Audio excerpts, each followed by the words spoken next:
بسم اللہ الرحمن الرحیم۔ اللہ کے نام سے شروع جو بڑا مہربان نہایت رحم کرنے والا ہے۔ نبی کریم صلی اللہ علیہ وآلہ وسلم نے ارشاد فرمایا کہ جس نے مجھ پر ایک مرتبہ درود پاک پڑھا، اللہ عز و جل اس پر 10 رحمتیں نازل فرماتا ہے۔ ایک مرتبہ درود پاک پڑھ لیجئے۔ اللہم صلی علی محمد وعلی آل محمد کما صلیت علی ابراہیم وعلی آل ابراہیم انک حمید مجید۔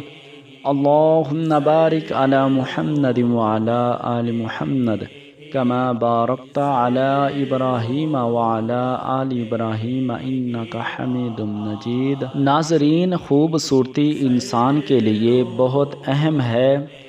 ہر انسان دوسرے سے خوبصورت نظر آنا چاہتا ہے اور خود کو خوبصورت بنانا انسان کے لیے فطری عمل ہے۔ خصوصاً یہ عمل عورتوں کے اندر بہت زیادہ ہوتا ہے۔ عورتیں خوبصورت بننے کے لیے بہت سے طریقے استعمال کرتی ہیں، مختلف کریمیں بھی استعمال کرتی ہیں۔ انسان کو خود کو خوبصورت بنانا چاہیے، کیونکہ نبی کریم صلی اللہ علیہ وآلہ وسلم نے ارشاد فرمایا کہ اللہ پاک خود بھی خوبصورت ہے اور خوبصورتی کو پسند کرتا ہے۔ انسان کو صاف ستھرا بھی رہنا چاہیے اور اپنی خوبصورتی پر بھی توجہ دینی چاہیے۔ آج آپ کے لیے بہت خوبصورت وظیفہ لے کر آیا ہوں۔ یہ وظیفہ کوئی عام نہیں بلکہ قرآن مجید کی ایک ایسی سورت سے ہے جس کا نام ہی نور ہے۔ اس سورت کی بہت فضیلت ہے۔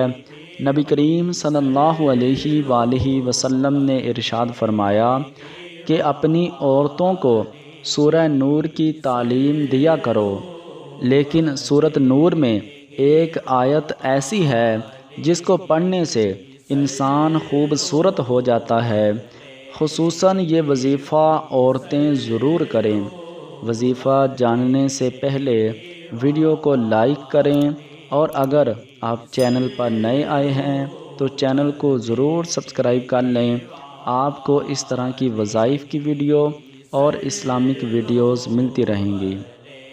ناظرین، وظیفہ کچھ اس طرح ہے کہ آپ نے کسی بھی نماز کے بعد اپنے دونوں ہاتھوں پر 41 مرتبہ اللہ نور السماوات والارض، اللہ نور السماوات والارض، یہ 41 مرتبہ آپ نے پڑھنا ہے۔ اس کے بعد دونوں ہاتھوں پر پھونک مار کر دم کریں اور اپنے ہاتھ سب سے پہلے اپنے چہرے پر اور اس کے بعد تمام بدن پر مس کر لیں۔ یہ عمل آپ نے 7 دن تک کرنا ہے۔ بہتر یہی ہے کہ اس عمل کو اپنی زندگی کا معمول بنا لیجئے۔ انشاءاللہ آپ کی خوبصورتی میں اضافہ ہوتا جائے گا۔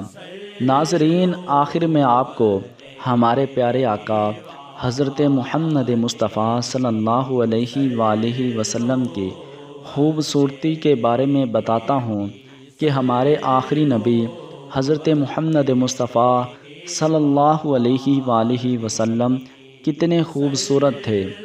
حضرت جابر رضی اللہ تعالی عنہ بیان کرتے ہیں کہ ایک دن چاند کی 14ویں تاریخ تھی۔ میں چاند کو دیکھ رہا تھا کہ اتنے میں ہمارے پیارے آقا حضرت محمد مصطفیٰ صلی اللہ علیہ وآلہ وسلم آپ تشریف لائے۔ آپ کے ساتھ کچھ اور صحابہ کرام بھی تھے۔ آپ آ کر میرے سامنے بیٹھ گئے۔ میں کبھی چاند کو دیکھتا، کبھی حضور کے چہرے کو دیکھتا، کبھی چاند کو دیکھتا تو کبھی حضور کے چہرے کو دیکھتا۔